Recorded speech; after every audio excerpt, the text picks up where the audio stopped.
Hey, what's up guys? Welcome to Fingtam Languages. Today we're going to talk about something that I get questioned about all the time. Now, before we get started, I know I'm going to get a ton of hate for making this video. So if you think I'm being ridiculous for learning Esperanto, feel free to leave me some hate down in the comment section below. You will not change my mind. Esperanto is a constructed language that was developed in the 1800s, and this video is going to be 3 reasons why I'm learning Esperanto and why I think you should too. My first reason for learning Esperanto is that it will help you learn future languages. I'm going to start this one off with a blanket statement. Esperanto is so much easier than any other language, except for maybe Tokipona. The grammar rules in Esperanto are just very easy to follow, and there are no irregularities. Researchers have been studying this for many years and the results are clear. One study found that if you study Esperanto for only 20 hours, which if you're a nerd like me, you can do that in a week. If you learn Esperanto for only 20 hours, you'll learn as much language as if you were learning Spanish, French, Italian, or German for 100 hours. Meaning you would be learning 5 times as much Esperanto per hour than if you were learning these other languages. Another study showed that among high school students who wanted to learn French over a period of 4 years, some students who learned Esperanto for 1 year and then learned French for the next 3 years learned French to a higher level than those who had been learning French for the whole 4 years. There's an easy comparison here between learning languages and learning music. If you've never learned a language before and you want to learn Mandarin Chinese, that's kind of like picking up a tuba for the first time. Now there's a reason elementary schools start students off with learning the recorder before they start to learn how to play the tuba. It's because it's easier and it teaches you the basic principles for learning how to play music. In this example, Esperanto is like the recorder. Learning Esperanto is a low stakes, low stress, fun, easy way of learning all the skills that you need to develop in order to learn how to learn languages. That's why a lot of polyglots recommend learning Esperanto for a short period of time to help you with your other languages, even if you have no interest in continuing to master Esperanto. Of course, if you're a nerd like me, then you're gonna have so much fun learning Esperanto that you won't want to stop, just like how if you're a music nerd like me, you're gonna want to keep playing the recorder, even after you graduate from 3rd grade. Which brings me really nicely into my next point.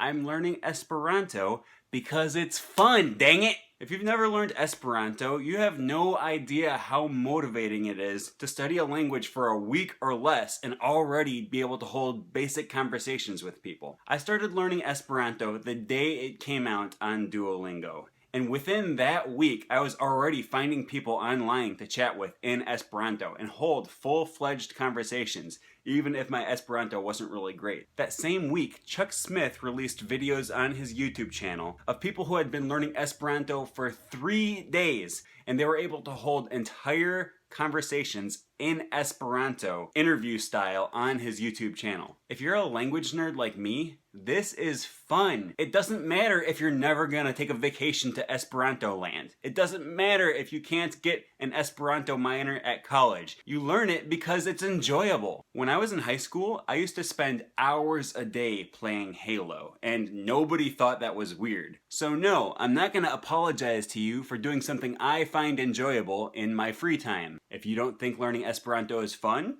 don't do it.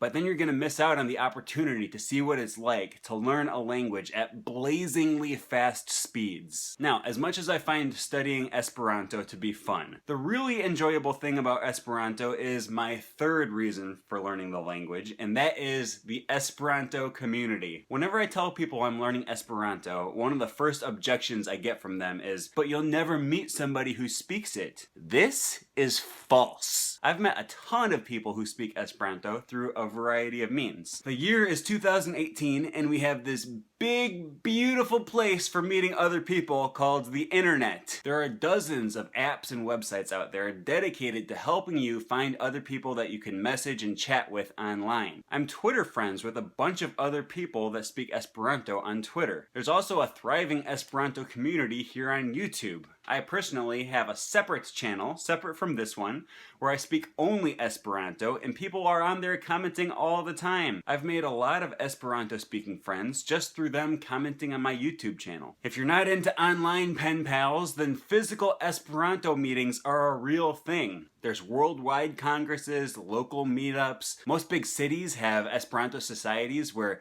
local Esperantists meet up once a week or once a month. There's a yearly meetup in North Carolina where people come from around the world to learn Esperanto together. When I was in Montreal this summer for Langfest, I ran into a ton of other Esperanto speakers there. There's also a free service called the Passporta Servo, which is essentially couch surfing for Esperanto speakers. I've used this service twice, once in Canada and once in Ireland, to get a free place to stay and practice my Esperanto with somebody. All these reasons add up to why we say Esperanto has its own culture. There's also tons of music in Esperanto, literature, some originally written in Esperanto and others translated into Esperanto, like La Hobbito by J.R.R. Tolkien. There's also Esperanto TV shows and Esperanto movies, one of which stars William Shatner before he was in Star Trek. Esperanto culture is vibrant and active, and the Esperanto community has been growing larger and larger every day, especially over the last few years since the development of the Esperanto Duolingo. It's an exciting time to be an Esperanto speaker, and all I can say is if you haven't considered trying it before,